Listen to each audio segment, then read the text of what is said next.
வணக்கம் மக்களே, welcome to Tamil factory. Saudi Arabia கோடை காலத்துல 50 டிகிரி செல்சியஸை தாண்டும் வெப்பம், தகிக்கும் மணல் காற்று, குடிநீருக்காக கூட போராடும் சூழல். இதுதான் அந்த ஊருடைய கடந்த கால 1000 ஆண்டு கால வரலாறு. ஆனா 2024 2025 தொடக்கத்துல நிகழ்ந்த அந்த அதிசயம் உலகத்தையே உலுக்கி இருக்கு. அல்ஜாஃப் மற்றும் தாபுக் பகுதியில பெய்திருக்கிற பனிப்பொழிவை வெறும் காலநிலை மாற்றம்னு நாம கடந்து போயிட முடியாது. பொதுவா பனிப்பொழிவுங்கிறது துருவ பகுதிகளுக்கு சொந்தமானது. ஆனா இந்த காட்சியை பாருங்க. ஒட்டகங்களோட முதுகுல பனி படர்ந்து இருப்பதையும் மணல் மேடுகள் பனிக்கட்டிகளா மாறி இருப்பதையும் பார்க்கும்போது நம் மூளைக்குள்ள ஒரு கேள்வி எழுது. இயற்கை அதோடைய விதிகளை மாத்திக்கிட்டு வருதா, இல்லாட்டி நாம ஏதோ மிகப்பெரிய அழிவின் வாசல்ல நின்னுகிட்டு இருக்கோமா? இந்த விசித்திரம் ஒரு தொடக்க புள்ளி மட்டும்தான்.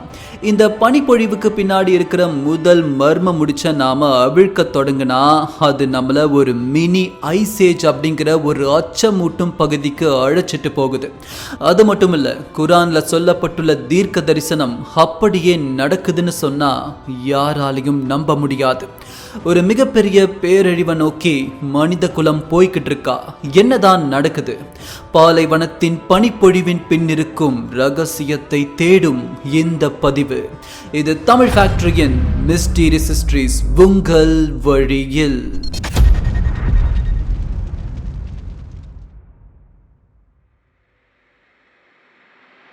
முதல் மர்மம், மினி ஐசேஜ், உறைய போகும் பூமி. அறிவியல் பூர்வமா பார்த்தா பூமி எப்பவுமே ஒரு சீரான வெப்பநிலையில இருப்பது இல்லை.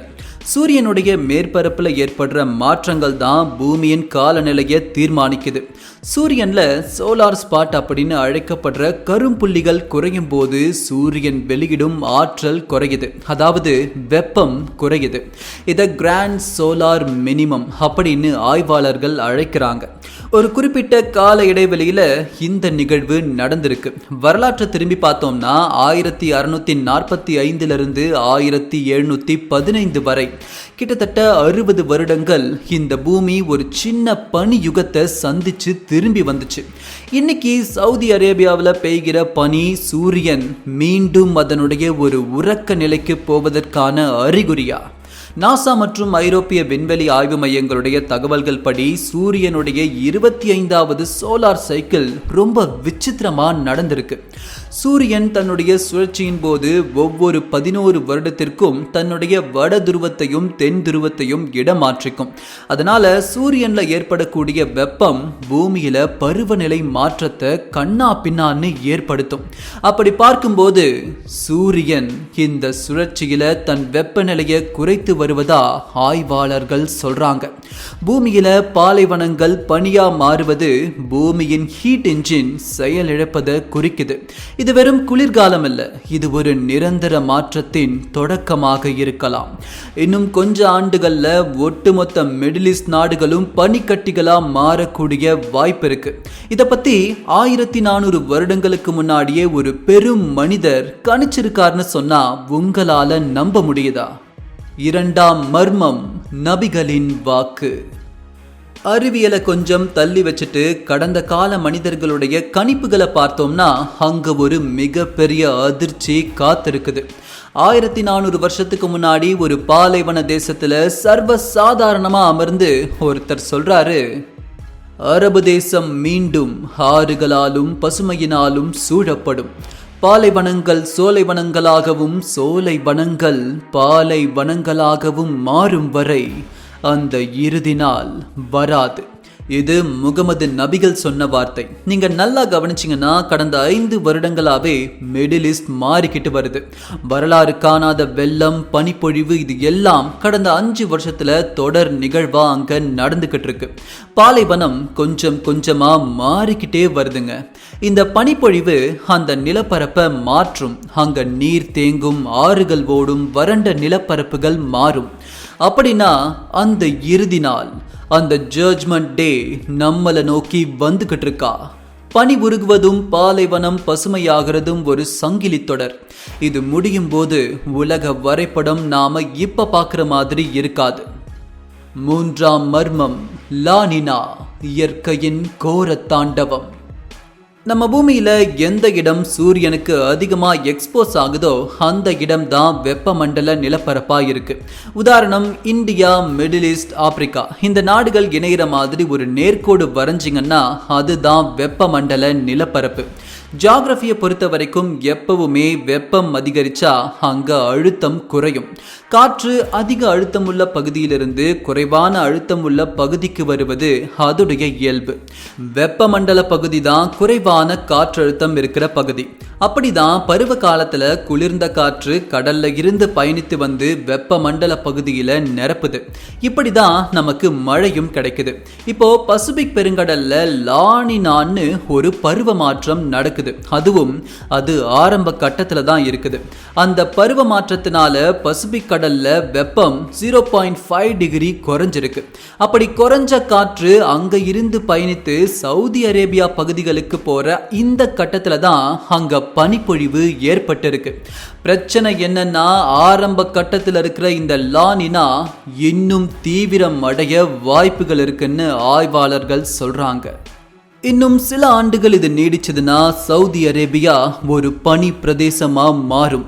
இயற்கையின் இந்த தலைகீழ் மாற்றம் மனித நாகரிகத்தை தலைகீழா புரட்டி போடும் ஆற்றல் கொண்டது. 4ஆம் மர்மம், சிதையும் பூமியின் காந்தப்புலம். ஆய்வாளர்களின் கூற்றுப்படி கடந்த சில நூற்றாண்டுகளாகவே பூமி தன்னுடைய வடக்கு மற்றும் தெற்கு காந்த துருவங்களை மாத்திக்கிட்டு இருக்கு. அதாவது பொறுமையா ஷிஃப்ட் ஆகிட்டு இருக்கு. இப்போ இதன் வேகம் அதிகரித்திருக்கிறதா சொல்லப்படுது. காந்த துருவம் மாறும்போது பூமியின் தட்பவெட்ப நிலையும் மாறும். நார்த் போல் மாறுச்சுன்னா என்ன ஆகும்னு யோசிச்சு பாருங்க. வெப்பநிலை மாற்றத்துல அண்டார்டிகா தன்னுடைய புது வாழிடத்தை தேட ஆரம்பிக்கும். ஏன் மிடில் ஈஸ்டே புது அண்டார்டிகாவா மாறலாம். மொத்த இந்தியாவும் பனி பிரதேசமா மாற்றம் அடையலாம். இந்த காந்தப்புல நகர்வு மிக பெரிய பேரழிவை அரங்கேற்றம் செய்யும். 5வது யூகம், என்ன நடக்கும்? இங்க ஒரு ஹைபோதிசிஸை யோசிச்சு பார்ப்போம். பழங்கால கணிப்புகளும் அறிவியலும் உண்மையில அப்படியே நடந்துருச்சுன்னா இந்த உலகம் எப்படி இருக்கும்? பல இடங்கள்ல இயற்கை பாலங்கள் உருவாகும். உதாரணத்துக்கு இந்தியாவும் இலங்கையுமே ஒரே இடமா மாறிடும். மேலும் மக்கள் பனி பிரதேசங்கள்ல இருந்து வெப்ப நாடுகளுக்கு பயணம் பண்ணி போவாங்க. அதாவது இந்தியாவிலிருந்து நாம அமெரிக்காவுக்கு போய் செட்டில் ஆகிற நிகழ்வு நடக்கலாம். மிடில் ஈஸ்ட் மொத்தமா உறைந்து போகும் பட்சத்துல எண்ணெய் கிணறுகள் செயல்படாம போகும். இதனால உலக பொருளாதாரமே முடங்கி போகும். உணவு பற்றாக்குறை பயங்கரமா ஏற்படும். உலகத்துல பல உயிரினங்கள் அழிஞ்சு போகும், எக்ஸ்டின்ட் ஆகும். இதுல மனித உயிரினம் தப்பிக்குமாங்கிறது பெரும் கேள்விதான்.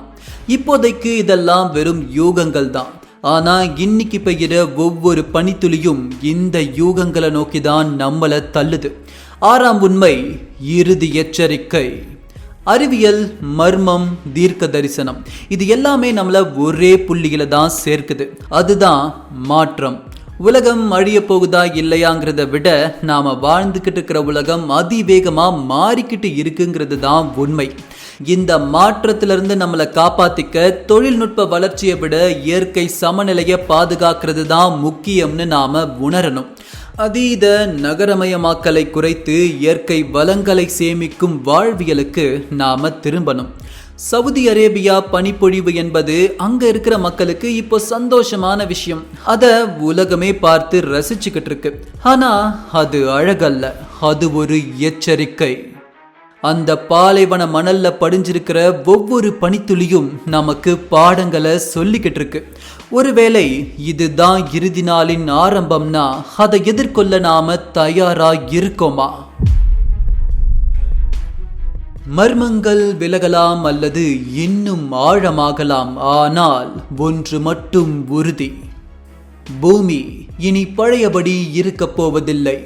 காத்திருப்போம், வாய்ப்பிருந்தால் அதையும் பார்ப்போம். நன்றி.